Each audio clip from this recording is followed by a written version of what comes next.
La Cité du Vatican à Rome. Le centre du monde pour 1,2 milliard de catholiques à travers le monde. Et lieu de résidence du guide des croyants, le pape. Dans cette cité renommée pour ses mystères et ses secrets, il est rare que les éminences accordent des entretiens. Je vous raconte tout. Vous choisirez dans mon récit les éléments qui vous sembleront les plus appropriés. Mais pour la première fois, le Vatican accepte d'ouvrir ses portes à des caméras de télévision alors qu'il se prépare pour l'un des plus grands événements de son histoire. Pour ça, nous devons demander au Saint-Esprit de nous accorder son aide. Dans 48 heures, il comptera 2 saints de plus. Il s'agit là d'un des plus vieux rites ecclésiastiques, une cérémonie religieuse que l'on nomme canonisation. Parmi les invités, des personnes considérées comme des miracles vivants dont l'histoire semble défier toute logique. Le miracle est un fait que la science ne peut expliquer. Le Saint-Père est sur le point de partir. Nous allons vivre depuis les coulisses une journée particulière. À cet instant, le monde chrétien retient son souffle, tout comme nous. Un voyage au cœur des secrets du Vatican.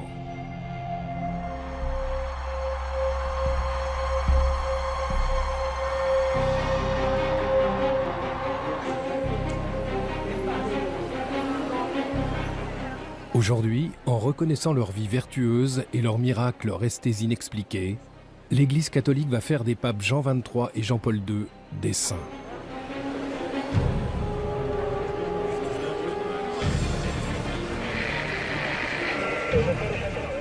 Un million de pèlerins venus du monde entier ont envahi la place Saint-Pierre et les rues adjacentes. Sont également présents des chefs d'État. La vigilance est à son maximum. À travers le monde, plus d'1 milliard de téléspectateurs suivent le déroulement des festivités.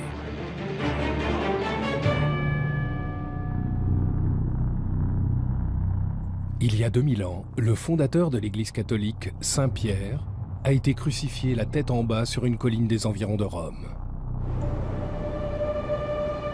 L'Église, bâtie en son honneur, est devenue l'État de la Cité du Vatican, le plus petit pays au monde. Cette minuscule nation, forteresse indépendante, représente un 8e de Central Park à New York. Elle s'autosuffit, possède sa propre force de police, la gendarmerie, ses propres services postaux, sa propre banque. La langue utilisée pour les distributeurs est la langue officielle de l'Église, le latin. Cette minuscule cité compte seulement 842 habitants. Elle enregistre étonnamment le taux de criminalité le plus élevé au monde. Les pickpockets y prospèrent. Malgré sa petite superficie, la Cité du Vatican, capitale religieuse pour 1,2 milliard de catholiques, compte parmi les États les plus influents au monde.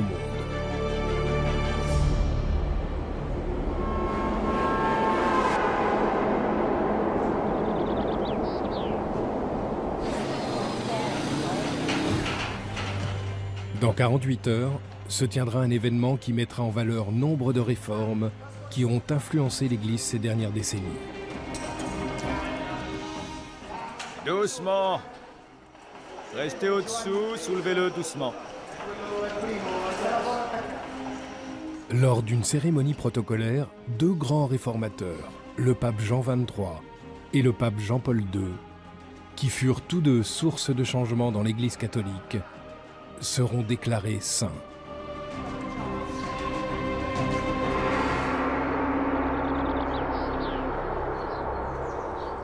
Guido Gusso était le majordome et le chauffeur de Jean XXIII. Il m'a demandé, tout est prêt. Après le déjeuner, nous allons faire une course. Jean XXIII était un homme prêt à bousculer les règles. J'ai ouvert le portail J'ai sorti la voiture. Le Saint-Père était assis à l'intérieur. Les gardes suisses se sont fâchés, la police italienne aussi, car le pape était sorti sans escorte, sans personne. Plus que de s'échapper, il avait envie d'être libre. Il voulait rencontrer les gens, parler avec eux, connaître les personnes. En 1962, le pape Jean XXIII comprend que l'Église catholique doit être plus moderne. Tout au long des 2000 ans d'histoire de la chrétienté, d'importants conseils œcuméniques se sont tenus à huis clos lors desquels les sages ont débattu des mystères, du sens et de la mission de l'Église. Avec le Concile Vatican II, convoqué par Jean XXIII, l'approche de l'Église envers ses fidèles a changé. Parmi les réformes importantes, celle d'autoriser que la traditionnelle messe en latin puisse être dite dans des langues modernes. Jean XXIII a révolutionné le langage de l'Église. Il ne s'exprimait pas sur un ton solennel. Il utilisait un langage simple, presque familier. Le Concile Vatican II affirme le droit de chaque individu à adopter la religion de son choix. Mais ces actes de modernisation et de libéralisation ont causé au sein de l'Église de profonds désaccords entre les progressistes et les traditionalistes.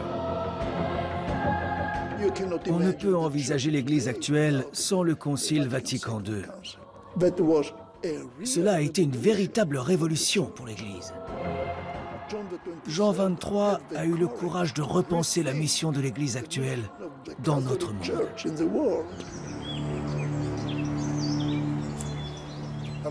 Le pape Jean XXIII était un homme qui avait les pieds sur terre. Il n'avait pas cet air hautain pour me dire « Je suis le pape et tu es mon chauffeur, mon domestique ». Après son élection, tout le monde au Vatican m'a dit « Devant le pape, il faut s'agenouiller, à genoux, à genoux ». Il a supporté cela seulement le premier jour. Ensuite, il m'a pris par la main et il m'a dit « On va faire un pacte, toi et moi. Je veux que tu te mettes à genoux. » Il a ouvert la porte de la petite chapelle, à genoux devant le Saint-Sacrement. Mais à moi, il te suffit de me baiser la main quand tu me croises le matin. Le soir, au moment de me dire bonne nuit, tu me fais à nouveau un baise-main. Mais ne t'agenouille plus devant moi, j'en ai assez de te voir comme ça. Alors je lui ai dit, votre sainteté, ici, on me dit de m'agenouiller devant le pape. Et il m'a répondu, mets-toi à genoux à l'église, pas devant le pape.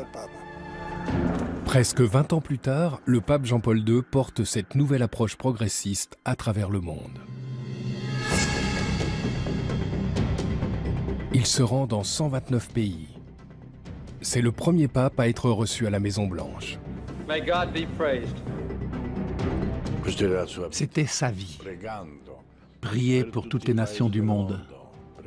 Une prière géographique. Il connaissait par cœur tous les noms des pays. Il pouvait les énumérer l'un après l'autre. Par ses pensées et par ses actes, il vise à doter l'Église catholique d'une solide base politique et religieuse à travers le monde. Et par là même, il se fait bon nombre d'ennemis.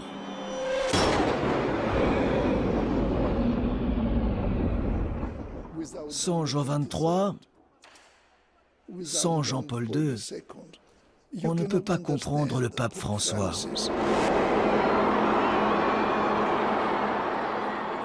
Élu le 13 mars 2013, le pape François poursuit les travaux de ses prédécesseurs. C'est le 266e pape Buonasera. Et le premier originaire d'Amérique latine. Et tout comme Jean XXIII et Jean-Paul II avant lui, il vise à conserver une relation forte entre l'Église catholique et ses fidèles. Aussitôt après son élection, il bouscule les traditions établies. Il refuse de résider dans les opulents appartements pontificaux. Il réorganise la direction de la Banque du Vatican décriée et institue une nouvelle façon de gouverner. Les intentions du pape François ne sont pas très bien accueillies par les éminences politiques du Vatican. Et la canonisation de ces deux réformateurs, le même jour, est vécue par certains comme un signe fort. Doucement, doucement, Antonio. Doucement. Un peu plus à droite. Le pape François déclarera saints ces deux papes en reconnaissant leur miracle. Les catholiques croient que le pouvoir divin s'incarne dans une poignée d'élus par le biais de l'accomplissement de miracles.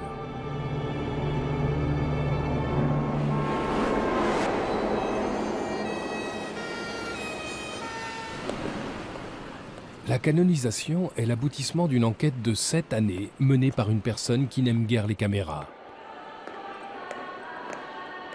Le postulateur de Jean-Paul II. Les postulateurs sont des agents du Vatican chargés de rassembler les preuves afin d'accorder la sainteté.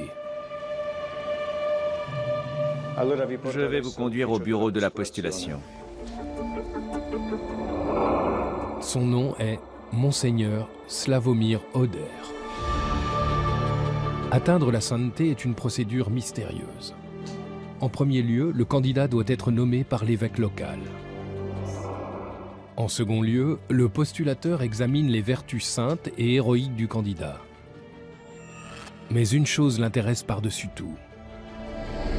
La mission du postulateur est de veiller à l'apparition de ce signe donné par la divine providence qu'on appelle un miracle. Monseigneur Oder a reçu des lettres du monde entier écrites par des gens qui prétendent que Jean-Paul II a répondu miraculeusement à leurs prières. Au milieu de tout ce courrier, il cherche le fait inexplicable qui puisse défier tout raisonnement scientifique. Un miracle est un acte de Dieu, une manifestation de la grâce divine dans la réalité humaine qui défie toutes les lois de la science humaine. Quand l'Église reconnaît ce miracle, cela permet d'entamer le processus de béatification. Parmi des milliers de cas, un se démarque. Quelques mois seulement avant le tournage de ces images, la Française sœur Marie-Simon-Pierre était incapable de marcher. Alitée, atteinte de la maladie de Parkinson, elle implore par la prière l'aide de Jean-Paul II. 2 mois après le décès du pape, elle se lève de son lit et se remet à marcher. Cette incroyable guérison déconcerte les médecins. L'Église attribue officiellement ce miracle à Jean-Paul II. Ce qui rend possible sa béatification. Il est devenu bienheureux, c'est-à-dire glorifié. Il n'est plus qu'à un pas de la sainteté. Un seul miracle est nécessaire pour accéder à la béatification. Pour la canonisation, il est nécessaire d'avoir accompli un deuxième miracle. La veille de la canonisation, une invitée particulière, indispensable au rituel, arrive au Vatican. Voici Madame Floribette, la femme miraculée. L'Église catholique considère Floribette Moradiaz comme la preuve vivante d'un miracle de Jean-Paul II et la clé de la sainteté du pape. Un miracle est une source d'émerveillement. Il peut survenir des guérisons, des miracles spirituels ou des conversions que la science ne peut expliquer.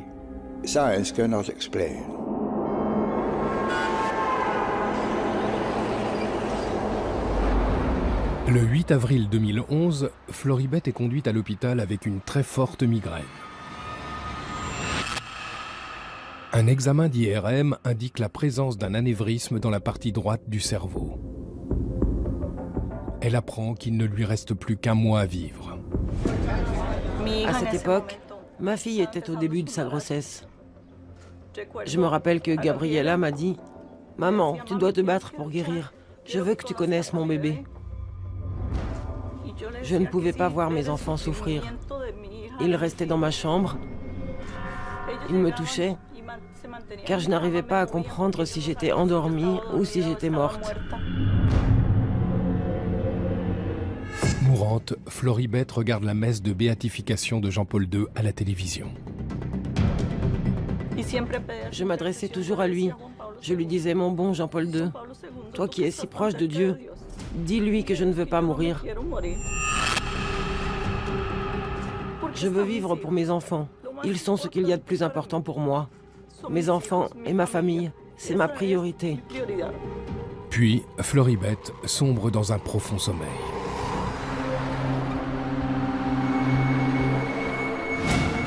Ce jour-là, je me suis réveillée à 8 h du matin en me sentant différente. J'ai entendu cette voix qui me disait « Lève-toi » et elle a répété « Lève-toi ». Sa santé s'est améliorée. Un nouvel examen d'IRM révèle que l'anévrisme a disparu.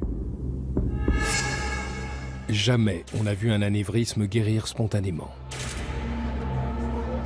Le Vatican invite Floribert à Rome pour se soumettre à une batterie de tests. Dans le cas de Floribert, il y a eu une disparition complète de l'anévrisme cérébral que la science ne peut expliquer. D'un point de vue scientifique, cela ne pouvait pas se produire. S'il y a bien eu un anévrisme, rien ne semble pouvoir expliquer cette guérison. Quand la science ne peut pas aller au-delà et nous dit « on ne sait pas ce qui s'est passé », l'Église répond « nous on sait, c'est un miracle ».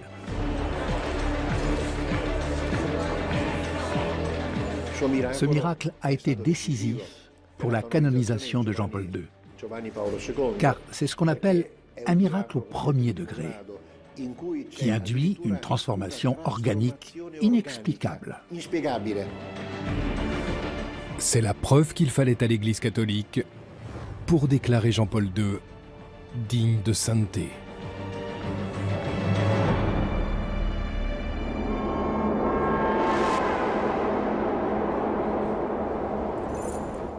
Le père Pavel Bénédict s'apprête à préparer un élément clé de la canonisation dans l'une des pièces les plus importantes du Vatican. C'est ici que sont conservées les reliques des saints.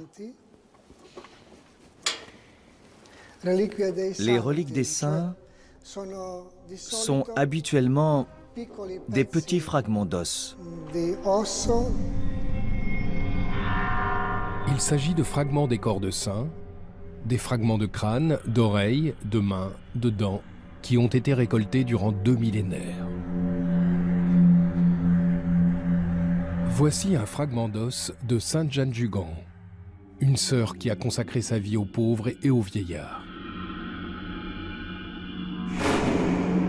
Voici un fragment du corps de Saint Jean-Gabriel Père Board, un missionnaire français exécuté par les Chinois en 1840. Il a été torturé, attaché à une croix, puis tué par strangulation. Dans cette pièce sont conservées les reliques de 1400 saints. Nombre de martyrs chrétiens morts dans d'horribles conditions à cause de leur foi. Leurs restes sont aujourd'hui vénérés comme des objets saints. Les reliques des saints sont extrêmement importantes. Ce n'est pas une idée comme ça, c'est la réalité. Une relique donne une présence à ce qui n'est plus. Elle rend tangible la présence d'une personne morte il y a peut-être 3 ou 4 siècles. Pour les catholiques, ces fragments forment une partie du socle de leur foi. Ces reliques sont les signes d'une histoire vivante. D'habitude, je viens ici et je prie. Je prie les saints qui sont ici et qui nous ont précédés dans l'éternité. Je prie et je demande de l'aide.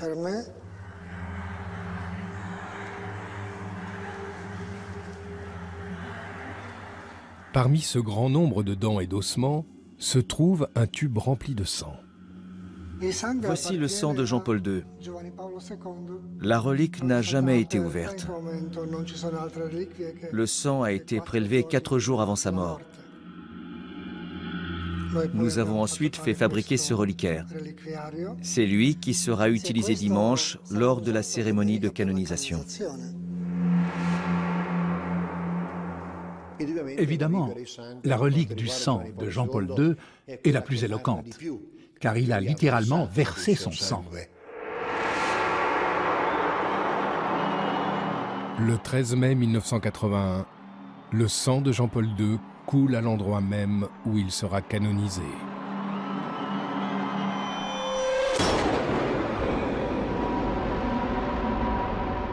Soudain, on a entendu des coups de feu.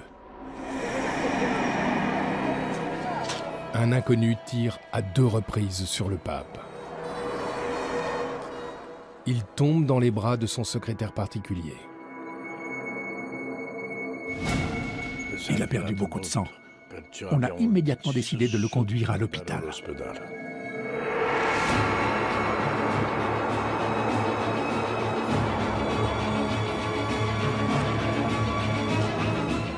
Tandis que les chirurgiens s'activent, il perd pratiquement les 3/4 de son sang. Pope John Paul II remains in surgery in a hospital in Rome. He's been in surgery now almost 3 hours. Les médecins n'entendaient presque plus battre son cœur. Buzzanetti est venu me voir et m'a dit « Donne-lui le sacrement des malades et l'absolution. » À l'hôpital, le pape Jean-Paul II se bat pour survivre. Le tireur, lui, est arrêté.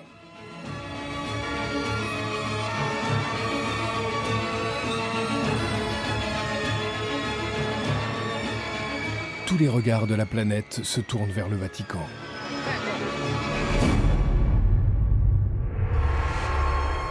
Le lendemain matin, après l'opération, le monde entier attend des nouvelles de Jean-Paul II. The news is that the Pope is having a very good recovery from 5.5 hours of surgery. Alors qu'il se rétablit, alité, le pape commence à relier cette agression à l'une des prophéties les plus mystérieuses de l'Église catholique. Selon la tradition catholique, en 1917, la Vierge Marie apparaît à 3 enfants dans la ville portugaise de Fatima. Elle leur révèle 3 prophéties, 3 secrets, qui sont couchés sur le papier, mis dans des enveloppes scellées et envoyés au Vatican. Le premier des secrets est une vision de l'enfer. Le second enseigne la façon dont les pécheurs peuvent se racheter. Le troisième reste dans son enveloppe, à l'abri au cœur du Vatican. On a tiré sur le pape Jean-Paul II le 13 mai, 64 ans exactement après l'apparition de Fatima. Le pape a alors demandé qu'on lui apporte l'enveloppe qui était scellée depuis 1942. Il ouvre l'enveloppe et lit le 3e secret de Fatima. Tout à coup, 2 balles le percutèrent.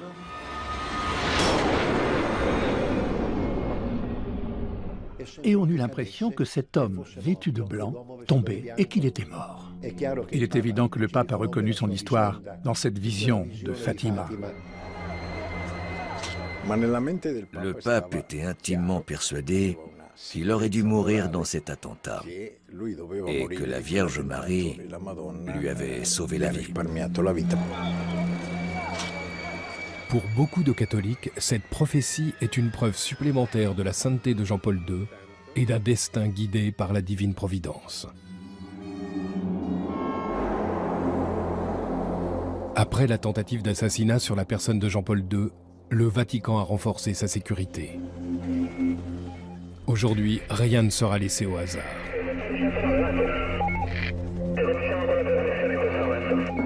Voici l'homme chargé d'assurer la sécurité du pape et de millions de visiteurs. Bonjour, monsieur. Bonjour. Giuseppe Moschita est sous-préfet de police à Rome. Aujourd'hui, son département est en état d'alerte maximum. Parmi les 5 millions de visiteurs attendus, il pourrait y avoir une personne représentant une menace pour le pape. À quelques heures de la cérémonie, la place Saint-Pierre et les alentours devront être évacués et sécurisés. Il faudrait qu'il termine avant 19 h car on ferme la zone à 19 h. Donc toute la zone doit être vérifiée à 19 h? Oui, 19 h. Puis, vous pourrez reprendre la nuit et le matin. Oui, au moins jusqu'à 13 h. Donc on continue.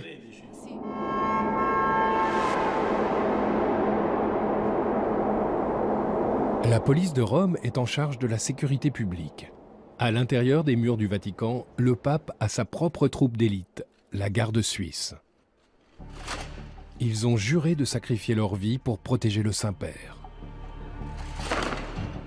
La garde suisse, à l'origine, était composée de mercenaires entraînés pour servir de bouclier humain. Nous sommes dans la caserne de la garde suisse, à l'intérieur de la cité du Vatican. Elle est composée de différents bâtiments. On compte actuellement 110 gardes. Leur uniforme traditionnel est toujours fait sur mesure, à la main. Le travail est compliqué parce que l'uniforme se compose de 154 pièces. Mais ces uniformes sont seulement des tenues d'apparat. La plupart du temps, ils assurent la protection rapprochée du pape en civil. L'armurerie de la garde suisse est remplie d'armes qui sont principalement utilisées lors des cérémonies. À l'instar des gardes du corps du pape, ils sont entraînés au combat rapproché. Nous sommes entraînés à la protection rapprochée, c'est-à-dire contenir et bloquer tout ennemi. En 1527, 147 gardes sont morts pour protéger le pape Clément VII d'envahisseurs qui avaient percé les défenses du Vatican. Aujourd'hui encore, toute menace est prise au sérieux. Nous devons éviter toute attaque contre le Saint-Père. Nous collaborons donc avec les forces du Vatican et la police italienne.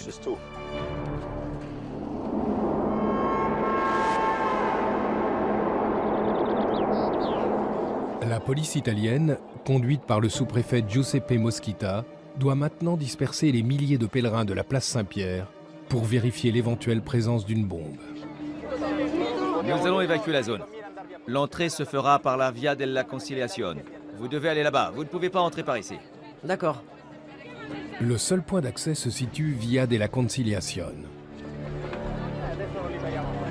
La foule, qui veut à tout prix être aux premières loges pour la cérémonie du lendemain, bloque le passage. Attends. Bloque-les, on doit libérer le passage. Attends, je te le dis maintenant. À 13 h de la cérémonie de canonisation, la police ne peut accuser aucun retard dans cette importante procédure de contrôle. Alors? Leur tourne. Le sous-préfet Moschita doit faire appel à des renforts. Qui est le chef d'équipe? Il y a 4 personnes là. Messieurs, laissez passer, il faut avancer. Avancez, s'il vous plaît. Avancez. Avancez. Désolé, vous ne pouvez pas rester ici. Merci. Merci. Tandis que la foule se disperse, les forces spéciales commencent l'inspection, y compris des lieux insoupçonnés. Giovanni Petrocci est chargé de sécuriser les zones les plus dissimulées. Un labyrinthe de tunnels situé sous la place. L'officier ne porte aucune sorte de protection et ignore ce qu'il pourrait rencontrer.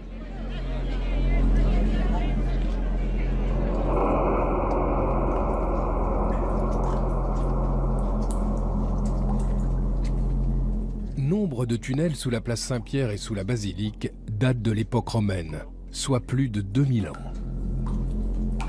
Après la constitution de l'église, tout cela devient une nécropole souterraine où sont conservés les restes des premiers chrétiens et peut-être les ossements de Saint-Pierre lui-même. On vérifie qu'il n'y a rien de suspect. Rien qui puisse s'apparenter à un explosif.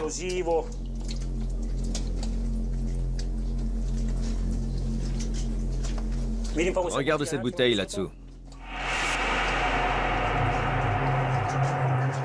Il y a des traces d'activité humaine. Il y a quelque chose dedans? Non. Très bien.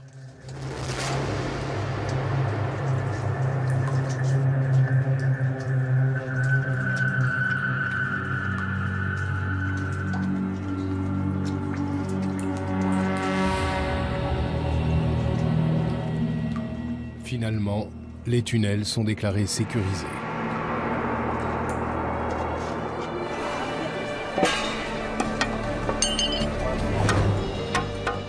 Les accès sont scellés au fer à souder pour empêcher toute intrusion.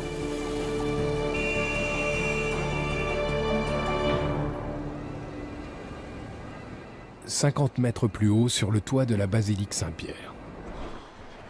Nous y voilà.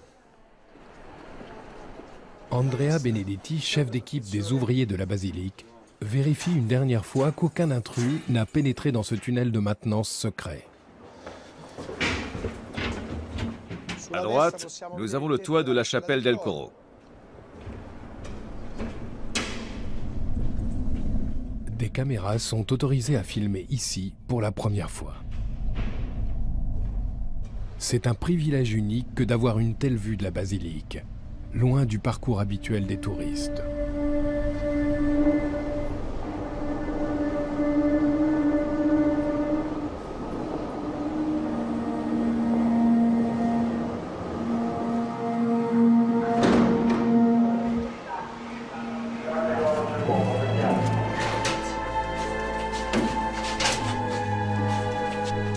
On vit cette préparation de la cérémonie de canonisation de manière très particulière, car presque toutes les personnes qui travaillent au Vatican ont eu l'honneur de connaître Jean-Paul II. C'était en 1995. Je travaillais ici depuis peu, peut-être depuis 6 mois. Et j'étais de service devant la porte de la basilique avec un de mes collègues. Jean-Paul II est entré pour célébrer la première messe de Noël. On a eu l'honneur d'être présentés. Il nous a salués et la première chose qu'il m'a dite quand je suis allé le saluer, il m'a dit « Merci ». Je vous laisse imaginer l'émotion que j'ai ressentie.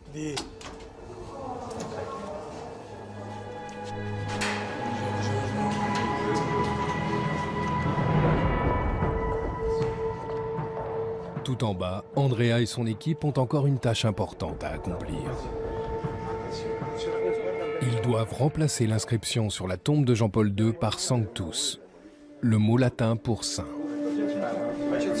Fais une petite marque sur le côté. Ça y est, t'es prêt Mauricio? Attends, t'es prêt? Tenez-la bien. Vas-y, perce. Il y a 500 ans, d'habiles architectes lancent la construction de ce vaste édifice. Les matériaux utilisés proviennent des ruines de la Rome antique.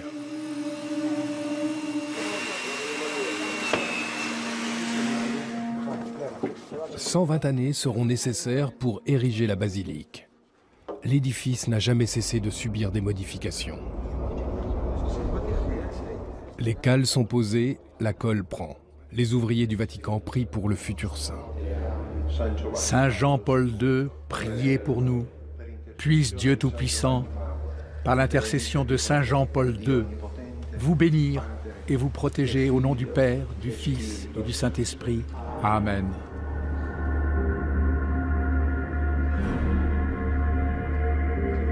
Rien n'a été laissé au hasard. Il ne reste donc plus qu'à prier que, demain, tout se passe comme prévu.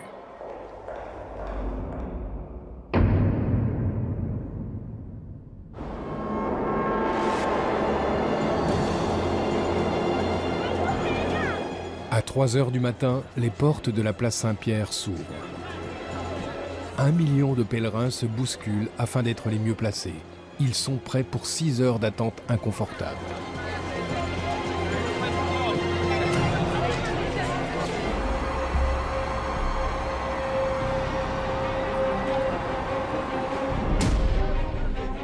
Aujourd'hui, en reconnaissant leur vie vertueuse et leurs miracles restés inexpliqués, l'Église catholique va faire des papes Jean XXIII et Jean-Paul II des saints.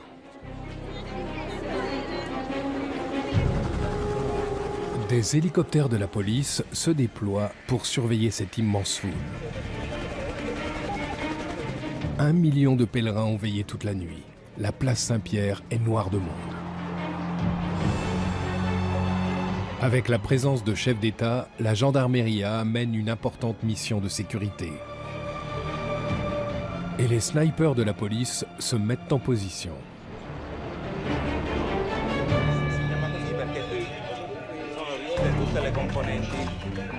Il y a une très grande affluence. La place est pratiquement remplie depuis les premières lueurs de l'aube. Et depuis 2 heures, la Via della Conciliazione est remplie aussi. Les accès ont été fermés aux alentours de 8h30. C'est exact. Nous attendons maintenant le début de la cérémonie. Parfait. Parfait. Parfait, bien reçu. Là, ces gens sont en train de prendre un selfie. 1 million de visiteurs sont présents à Rome pour la cérémonie. Et plus d'1 milliard de personnes à travers le monde suivront le direct, relayé par satellite en haute définition et même en 3D. Pour le moment, tout se déroule comme prévu. J'espère que tout va bien se passer, que les caméras vont marcher, les satellites aussi. Pour ça, nous devons demander au Saint-Esprit de nous accorder son aide. Seul le CTV, le centre de télévision du Vatican, retransmet l'événement. Il exerce un contrôle strict de l'image publique de l'Église diffusée à travers le monde.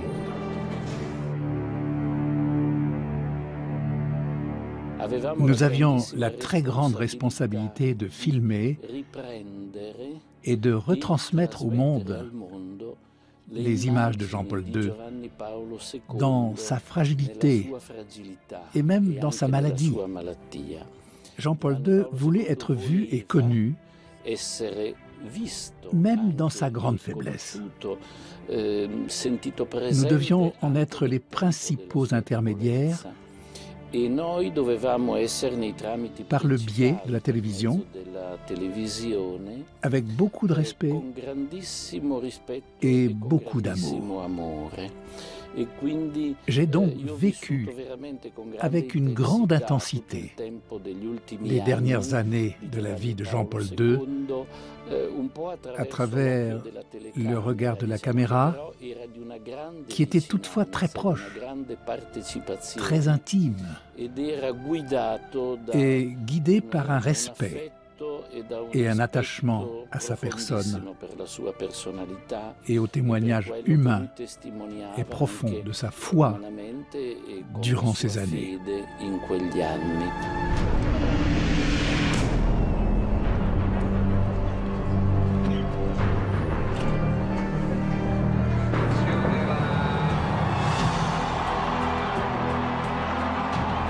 Un millier d'évêques venus du monde entier sont présents, ainsi que 150 cardinaux, les hommes les plus éminents du Vatican, 19 chefs d'État et 24 chefs de gouvernement, de l'Espagne au Honduras, de l'Irlande à l'Ukraine en passant par le Cameroun.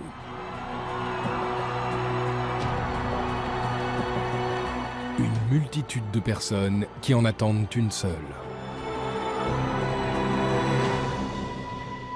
Le pape François. Depuis une salle de contrôle secrète au cœur du Vatican, la gendarmerie suit le parcours du pape. Bloquez la circulation. C'est le moment où le pape est le plus exposé. La voiture démarre. Le 112 à toutes les unités, le Saint-Père est sur le point de partir. Au 112, bien reçu. Durant 3 minutes, tout mouvement au cœur de la cité du Vatican est proscrit, le temps que le pape rejoigne la basilique Saint-Pierre pour la cérémonie.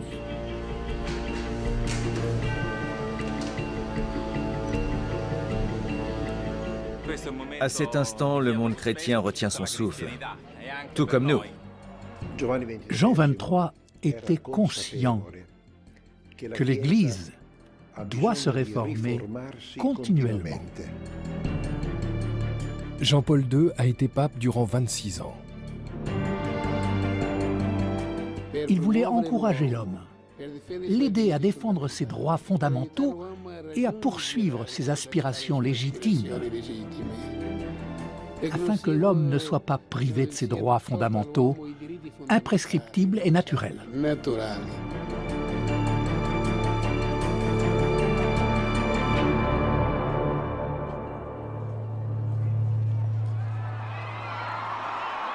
Avec l'arrivée du pape François, la longue attente prend fin.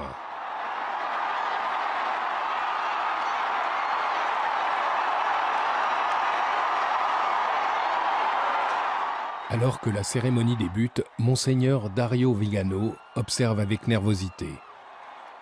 L'événement touche des millions de téléspectateurs à travers le monde.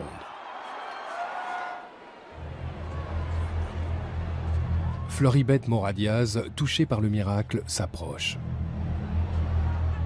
Elle a prié Jean-Paul II pour guérir l'anévrisme au cerveau qui, selon les médecins, allait la tuer. Elle porte une ampoule contenant le sang de Jean-Paul II, sa sainte relique. Elle présente l'ampoule au pape, qui la bénit d'un baiser. Pour les catholiques, cette relique est le symbole de la vie éternelle de Jean-Paul II. Le pape François lit la formule sacrée de la canonisation. Ac deplorimorum fratum nostrorum consilio, beatos Ioannem vicesimum tertium et Ioannem Paulum secundum, sanctos in nomine Patris et Filii et Spiritus Sancti. Par ces mots en latin, il proclame officiellement l'existence de 2 nouveaux saints.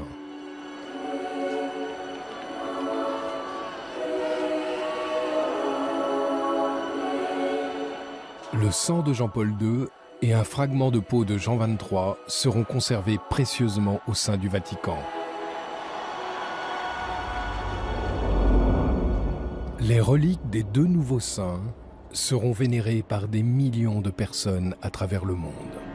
天父，借着圣若望23世的转导，求你终止仇恨和暴力的恶性循环。 Par l'intercession de Saint Jean-Paul II, suscite toujours la passion pour la dignité de l'homme.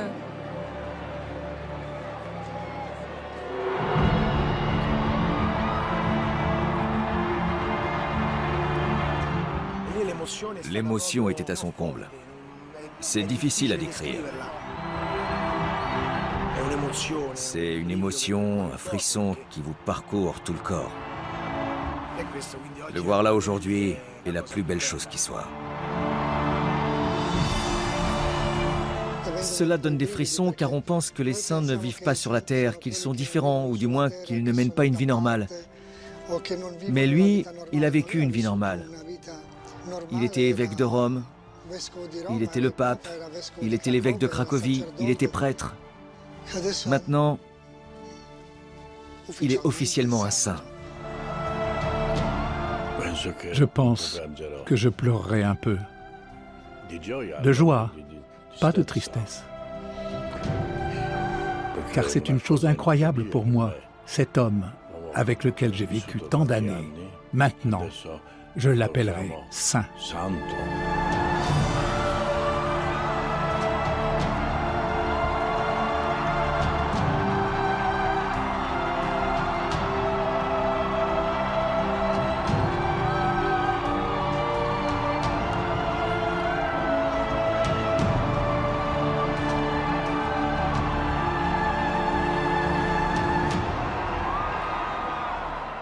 Cité du Vatican, capitale religieuse pour 1,2 milliard de catholiques, compte parmi les États les plus influents au monde.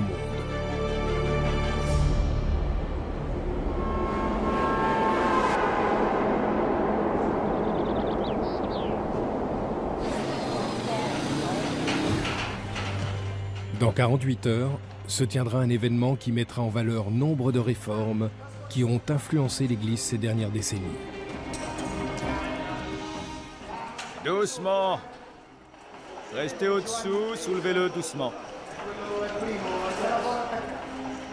Lors d'une cérémonie protocolaire, 2 grands réformateurs, le pape Jean XXIII et le pape Jean-Paul II, qui furent tous 2 sources de changement dans l'Église catholique, seront déclarés saints.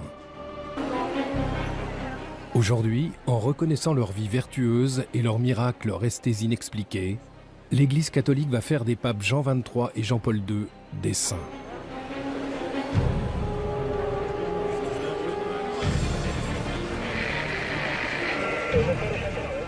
1 million de pèlerins venus du monde entier ont envahi la place Saint-Pierre et les rues adjacentes.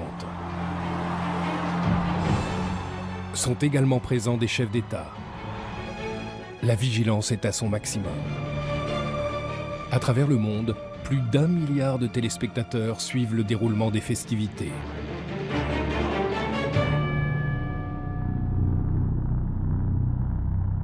Il y a 2000 ans, le fondateur de l'Église catholique, Saint Pierre, a été crucifié la tête en bas sur une colline. La Cité du Vatican à Rome. Le centre du monde pour 1,2 milliard de catholiques à travers le monde. Et lieu de résidence du guide des croyants, le pape. Dans cette cité renommée pour ses mystères et ses secrets, il est rare que les éminences accordent des entretiens. Je vous raconte tout. Vous choisirez dans mon récit les éléments qui vous sembleront les plus appropriés. Mais pour la première fois, le Vatican accepte d'ouvrir ses portes à des caméras de télévision alors qu'il se prépare pour l'un des plus grands événements de son histoire. Pour ça, nous devons demander au Saint-Esprit de nous accorder son aide. Les environs de Rome. L'église, bâtie en son honneur, est devenue l'État de la Cité du Vatican, le plus petit pays au monde. Cette minuscule nation, forteresse indépendante, représente un 8e de Central Park à New York. Elle s'autosuffit, possède sa propre force de police, la gendarmerie, ses propres services postaux, sa propre banque. La langue utilisée pour les distributeurs est la langue officielle de l'Église, le latin. Cette minuscule cité compte seulement 842 habitants. Elle enregistre étonnamment le taux de criminalité le plus élevé au monde. Les pickpockets y prospèrent. Malgré sa petite superficie, dans 48 heures, il comptera 2 saints de plus. Il s'agit là d'un des plus vieux rites ecclésiastiques, une cérémonie religieuse que l'on nomme canonisation. Parmi les invités, des personnes considérées comme des miracles vivants dont l'histoire semble défier toute logique. Le miracle est un fait que la science ne peut expliquer. Le Saint-Père est sur le point de partir. Nous allons vivre depuis les coulisses une journée particulière.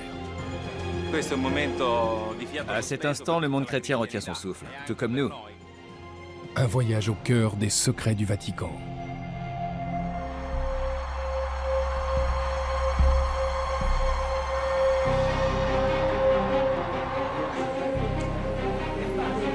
Officiel de l'Église, le latin. Cette minuscule cité compte seulement 842 habitants.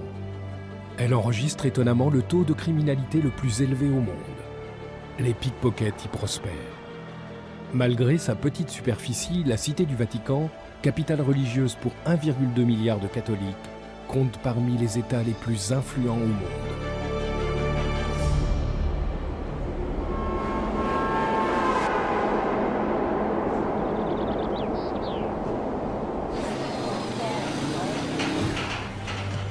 Dans 48 heures, se tiendra un événement qui mettra en valeur nombre de réformes qui ont influencé l'Église ces dernières décennies. Doucement. Restez au-dessous, soulevez-le doucement.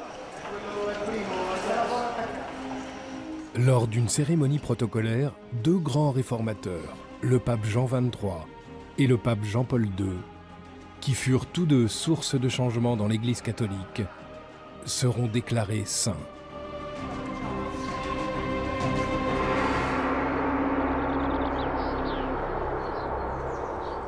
Guido Gusso était le majordome et le chauffeur de Jean XXIII. Il m'a demandé, tout est prêt? Après le déjeuner, nous allons faire une course. Jean XXIII était un homme prêt à bousculer les règles. J'ai ouvert le portail, J'ai sorti la voiture. Le Saint-Père était assis à l'intérieur. Les gardes suisses se sont fâchés, la police italienne aussi, car le pape était sorti sans escorte, sans personne. Plus que de s'échapper, il avait envie d'être libre. Il voulait rencontrer les gens, parler avec eux, connaître les personnes. En 1962, le pape Jean XXIII comprend que l'Église catholique doit être plus moderne. Tout au long des 2000 ans d'histoire de la chrétienté, d'importants conseils œcuméniques se sont tenus à huis clos lors desquels les sages ont débattu des mystères, du sens et de la mission de l'Église. Avec le Concile Vatican II, convoqué par Jean XXIII, l'approche de l'Église envers ses fidèles a changé. Parmi les réformes importantes, celle d'autoriser que la traditionnelle messe en latin puisse être dite dans des langues modernes. Jean XXIII a révolutionné le langage de l'Église. Il ne s'exprimait pas sur un ton solennel.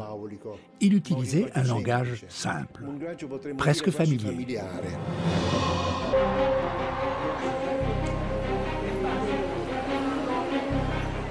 Aujourd'hui, en reconnaissant leur vie vertueuse et leurs miracles restés inexpliqués, l'Église catholique va faire des papes Jean XXIII et Jean-Paul II des saints.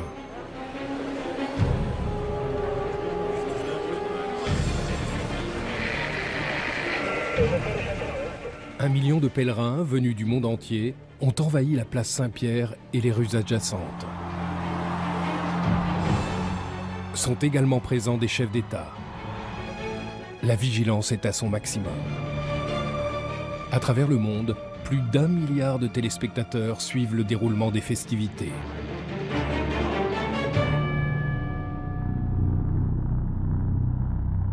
Il y a 2000 ans, le fondateur de l'Église catholique, Saint Pierre, a été crucifié la tête en bas sur une colline des environs de Rome. L'Église, bâtie en son honneur, est devenue l'État de la Cité du Vatican, le plus petit pays au monde. Cette minuscule nation, forteresse indépendante, représente un 8e de Central Park à New York.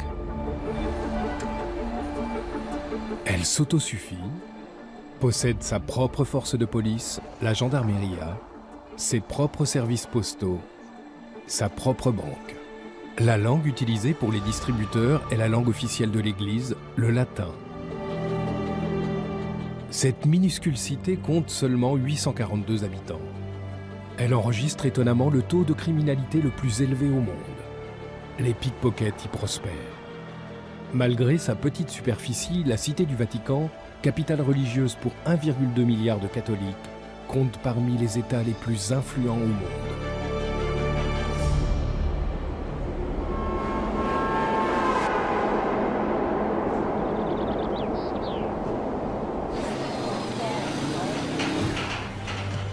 Dans 48 heures, se tiendra un événement qui mettra en valeur nombre de réformes qui ont influencé l'Église ces dernières décennies. Doucement. Restez au-dessous, soulevez-le doucement. Lors d'une cérémonie protocolaire, deux grands réformateurs, le pape Jean XXIII et le pape Jean-Paul II, qui furent tous deux source de changement dans l'Église catholique, seront déclarés saints.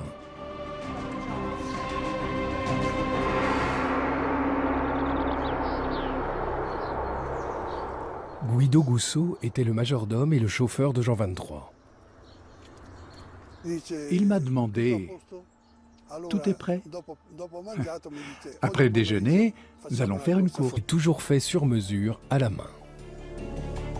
Le travail est compliqué parce que l'uniforme se compose de 154 pièces. Mais ces uniformes sont seulement des tenues d'apparat. La plupart du temps, ils assurent la protection rapprochée du pape en civil. L'armurerie de la garde suisse est remplie d'armes qui sont principalement utilisées lors des cérémonies. À l'instar des gardes du corps du pape, ils sont entraînés au combat rapproché. Nous sommes entraînés à la protection rapprochée, c'est-à-dire contenir et bloquer tout ennemi. En 1527, 147 gardes sont morts pour protéger le pape Clément VII d'envahisseurs qui avaient percé les défenses du Vatican. Aujourd'hui encore, toute menace est prise au sérieux. Nous devons éviter toute attaque contre le Saint-Père. Nous collaborons donc avec les forces du Vatican et la police italienne.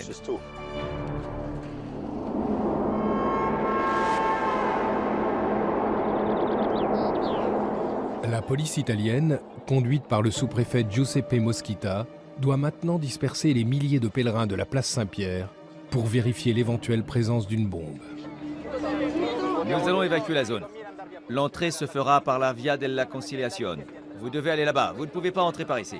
D'accord. Le seul point d'accès se situe Via della Conciliazione.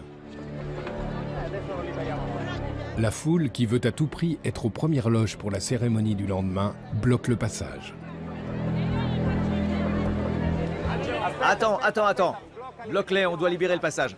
Attends, je te le dis maintenant. À 13h de la cérémonie de canonisation, la police ne peut accuser aucun retard dans cette importante procédure de contrôle. Alors? L'heure tourne. Le sous-préfet Mosquita doit faire appel à des renforts. Qui est le chef d'équipe? Il y a 4 personnes là.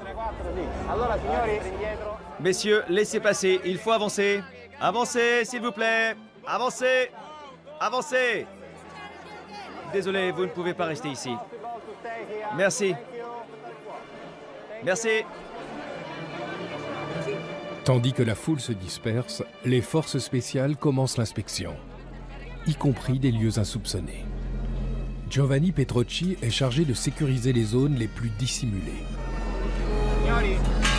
Un labyrinthe de tunnels situé sous la place. L'officier ne porte aucune sorte de protection et ignore ce qu'il pourrait rencontrer.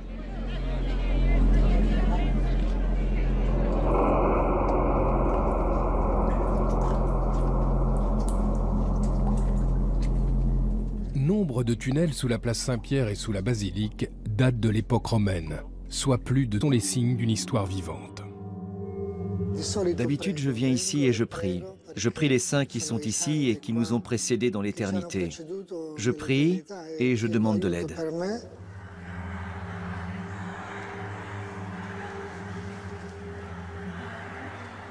Parmi ce grand nombre de dents et d'ossements se trouve un tube rempli de sang. Voici le sang de Jean-Paul II. La relique n'a jamais été ouverte. Le sang a été prélevé 4 jours avant sa mort. Nous avons ensuite fait fabriquer ce reliquaire. C'est lui qui sera utilisé dimanche lors de la cérémonie de canonisation. Évidemment, la relique du sang de Jean-Paul II est la plus éloquente, car il a littéralement versé son sang. Le 13 mai 1981, le sang de Jean-Paul II coule à l'endroit même où il sera canonisé.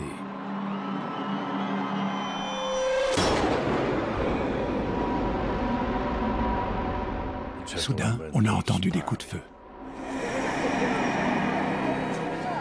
Un inconnu tire à 2 reprises sur le pape. Il tombe dans les bras de son secrétaire particulier. Il a perdu beaucoup de sang. On a immédiatement décidé de le conduire à l'hôpital.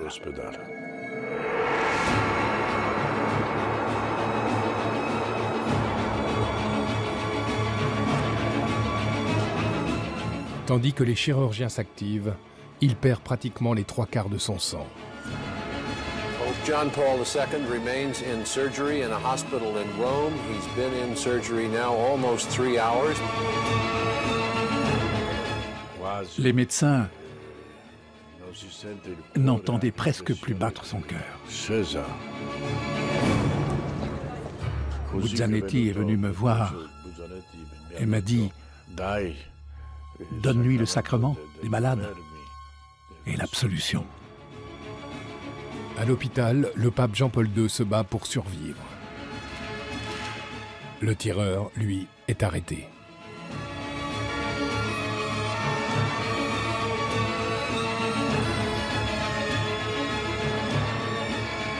Tous les regards de la planète se tournent vers le Vatican.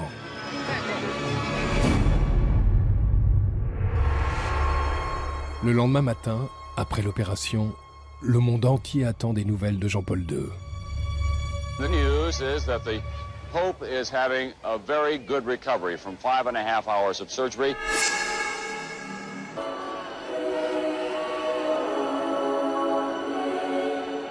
Le sang de Jean-Paul II et un fragment de peau de Jean XXIII seront conservés précieusement au sein du Vatican. Les reliques des deux nouveaux saints seront vénérées par des millions de personnes à travers le monde. 天父，借着圣若望23世的转导，求你终止仇恨和暴力的恶性循环。 Par l'intercession de Saint Jean-Paul II, suscite toujours la passion pour la dignité de l'homme.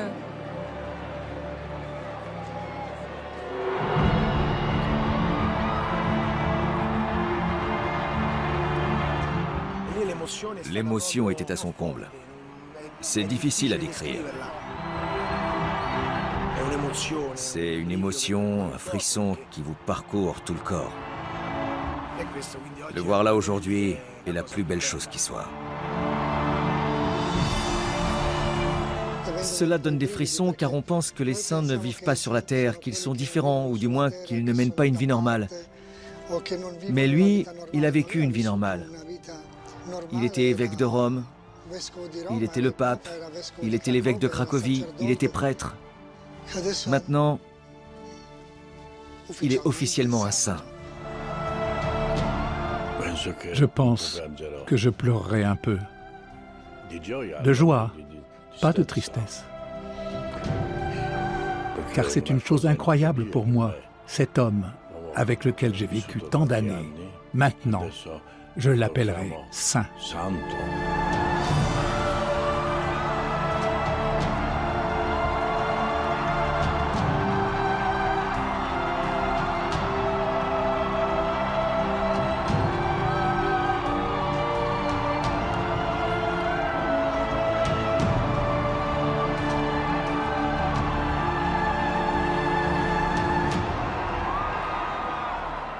Cité du Vatican, capitale religieuse pour 1,2 milliard de catholiques, compte parmi les États les plus influents au monde.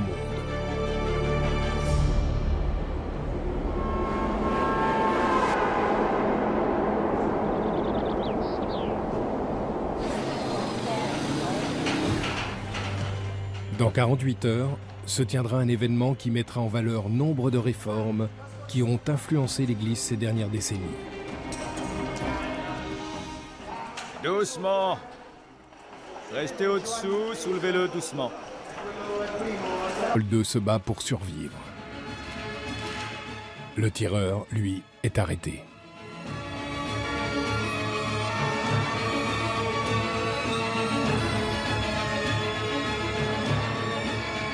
Tous les regards de la planète se tournent vers le Vatican.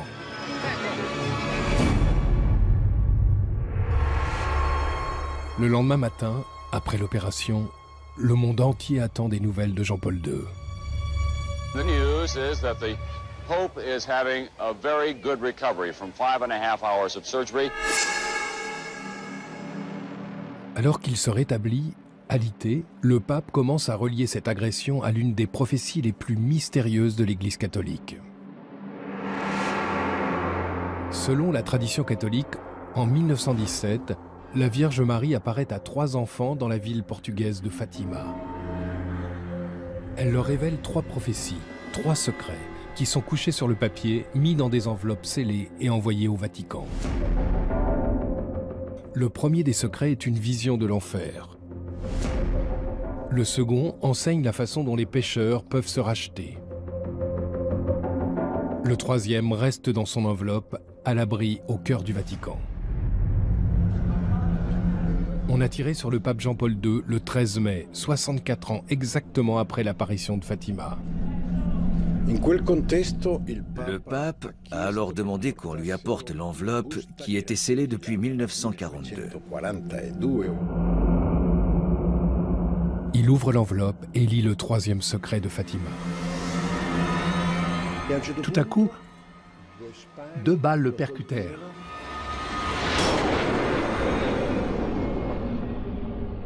Et on eut l'impression que cet homme, vêtu de blanc, tombait et qu'il était mort. Il est évident que le pape a reconnu son histoire dans cette vision de Fatima. Le pape était intimement persuadé qu'il aurait dû mourir dans cet attentat et que la Vierge Marie lui avait sauvé la vie. Pour beaucoup de catholiques, cette prophétie est une preuve supplémentaire de la sainteté de Jean-Paul II et d'un destin guidé par la divine providence. Après la tentative d'assassinat sur la personne de Jean-Paul II, le Vatican a renforcé sa sécurité. Aujourd'hui, rien ne sera laissé au hasard.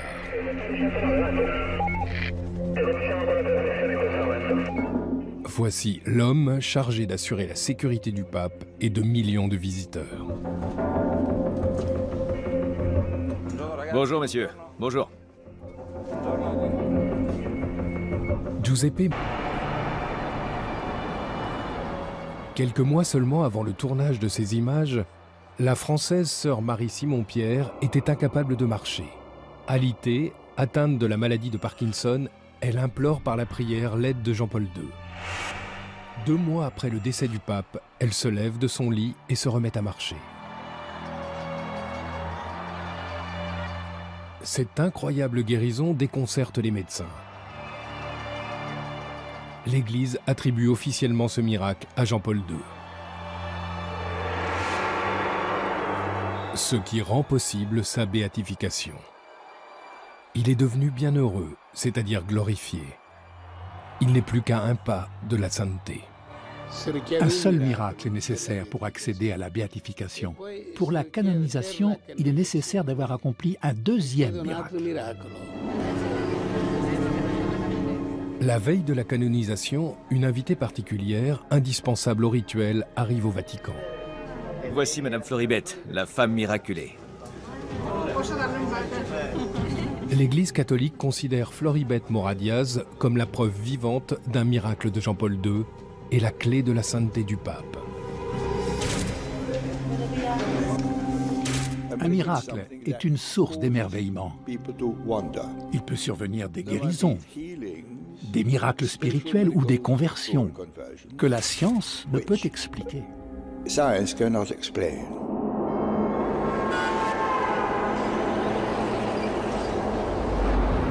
Le 8 avril 2011, Floribette est conduite à l'hôpital avec une très forte migraine. Un examen d'IRM indique la présence d'un anévrisme dans la partie droite du cerveau. Elle apprend qu'il ne lui reste plus qu'un mois à vivre. À cette époque, ma fille était au début de sa grossesse. Je me rappelle que Gabriella m'a dit « Maman, tu dois te battre pour guérir. Je veux que tu connaisses mon bébé. » Je ne pouvais pas voir mes enfants souffrir. Ils restaient dans ma chambre. Ils me touchaient, car je n'arrivais pas à comprendre si j'étais endormie ou si j'étais morte. Mourante, Floribette regarde la messe de béatification de Jean-Paul II à la télévision.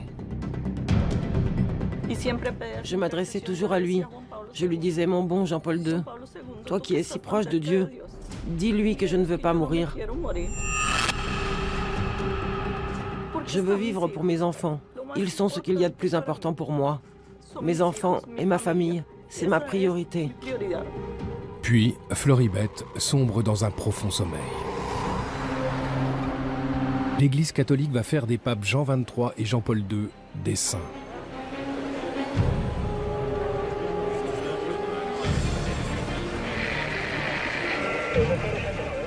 Un million de pèlerins venus du monde entier ont envahi la place Saint-Pierre et les rues adjacentes.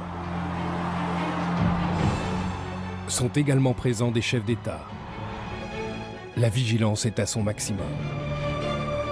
À travers le monde, plus d'1 milliard de téléspectateurs suivent le déroulement des festivités.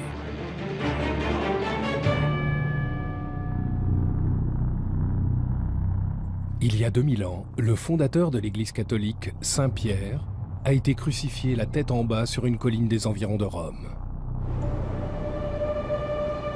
L'Église, bâtie en son honneur, est devenue l'État de la Cité du Vatican, le plus petit pays au monde. Cette minuscule nation, forteresse indépendante, représente un 8e de Central Park à New York. Elle s'autosuffit, possède sa propre force de police, la gendarmerie, ses propres services postaux, sa propre banque. La langue utilisée pour les distributeurs est la langue officielle de l'Église, le latin. Cette minuscule cité compte seulement 842 habitants. Elle enregistre étonnamment le taux de criminalité le plus élevé au monde. Les pickpockets y prospèrent. Malgré sa petite superficie, la Cité du Vatican, capitale religieuse pour 1,2 milliard de catholiques, compte parmi les États les plus influents au monde.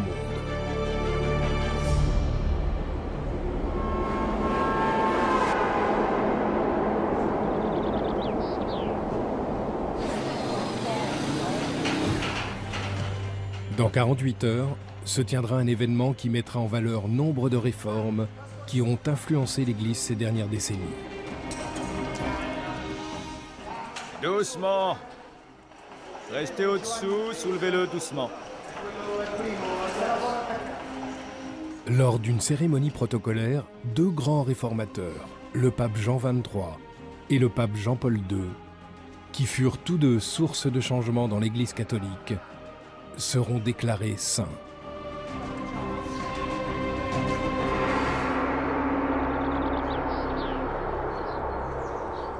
Guido Gusso était le majordome et le chauffeur de Jean XXIII. Il m'a demandé « Tout est prêt ?» Après le déjeuner, nous allons faire une course. Jean XXIII était un homme prêt à bousculer les règles.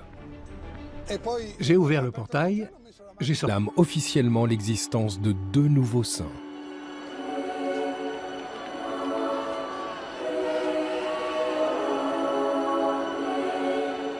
Le sang de Jean-Paul II et un fragment de peau de Jean XXIII seront conservés précieusement au sein du Vatican. Les reliques des 2 nouveaux saints seront vénérées par des millions de personnes à travers le monde. 天父，借着圣若望23世的转导，求你终止仇恨和暴力的恶性循环。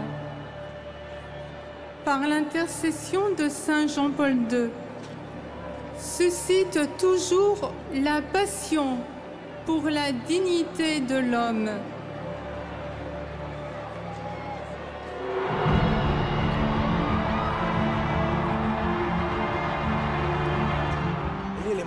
L'émotion était à son comble. C'est difficile à décrire. C'est une émotion, un frisson qui vous parcourt tout le corps.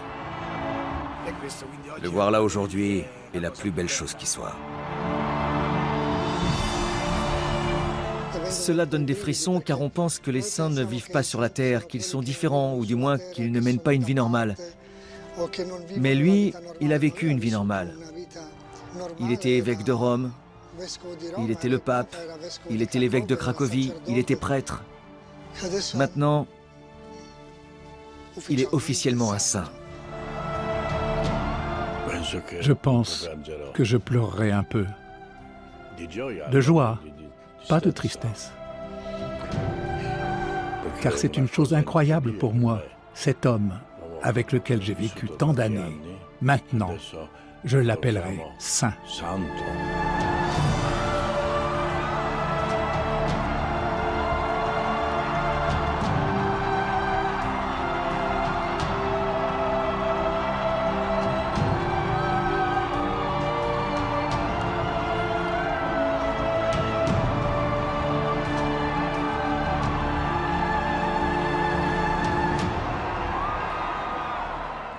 Cité du Vatican, capitale religieuse pour 1,2 milliard de catholiques, compte parmi les États les plus influents au monde.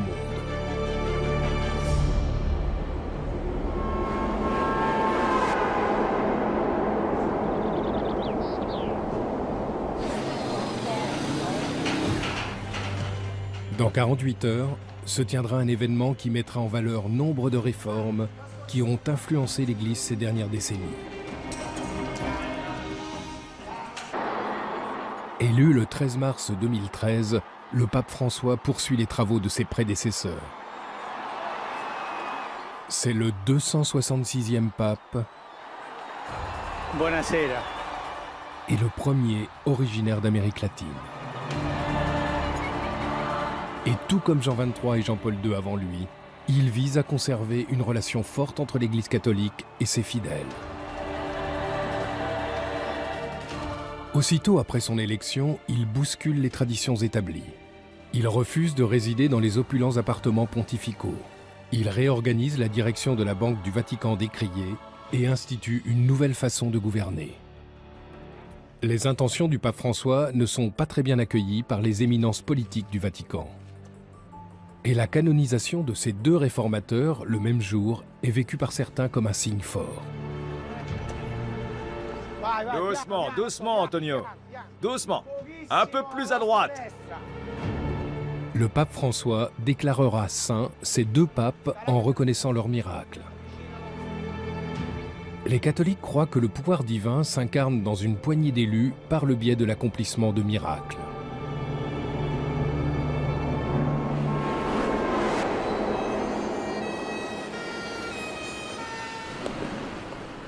La canonisation est l'aboutissement d'une enquête de 7 années menée par une personne qui n'aime guère les caméras. Le postulateur de Jean-Paul II.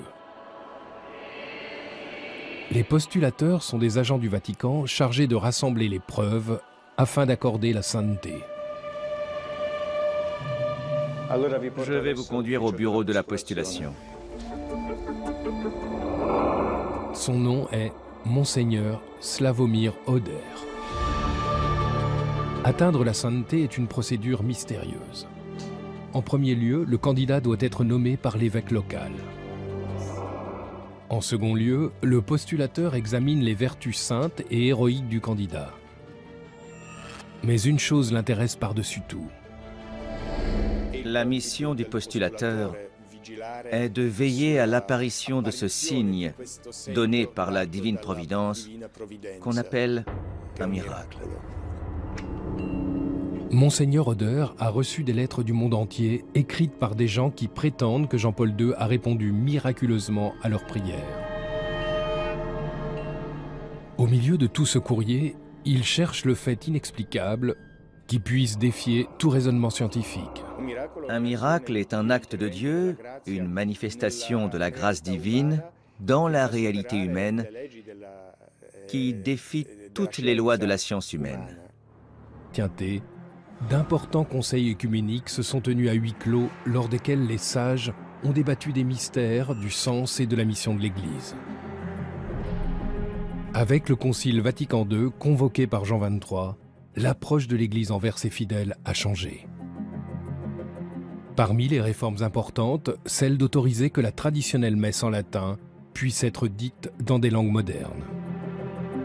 Jean XXIII a révolutionné le langage de l'Église. Il ne s'exprimait pas sur un ton solennel. Il utilisait un langage simple, presque familier. Le Concile Vatican II affirme le droit de chaque individu à adopter la religion de son choix.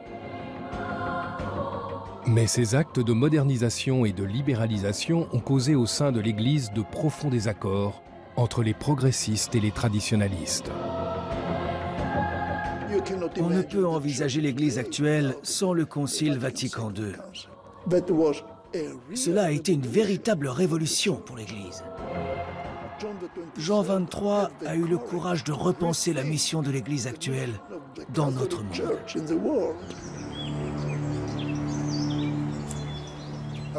Le pape Jean XXIII était un homme qui avait les pieds sur terre. Il n'avait pas cet air hautain pour me dire « Je suis le pape et tu es mon chauffeur, mon domestique ». Après son élection, tout le monde au Vatican m'a dit « Devant le pape, il faut s'agenouiller, à genoux, à genoux ». Il a supporté cela seulement le premier jour. Ensuite, il m'a pris par la main et il m'a dit « On va faire un pacte, toi et moi. Je veux que tu te mettes à genoux. » Il a ouvert la porte de la petite chapelle, à genoux devant le Saint-Sacrement. Mais à moi, il te suffit de me baiser la main quand tu me croises le matin. Le soir, au moment de me dire bonne nuit, tu me fais à nouveau un baise-main. Mais ne t'agenouille plus devant moi, j'en ai assez de te voir comme ça. Alors je lui ai dit, votre sainteté, ici, on me dit de m'agenouiller devant le pape. Et il m'a répondu, mets-toi à genoux à l'église, pas devant le pape. Presque 20 ans plus tard, le pape Jean-Paul II porte cette nouvelle approche progressiste à travers le monde.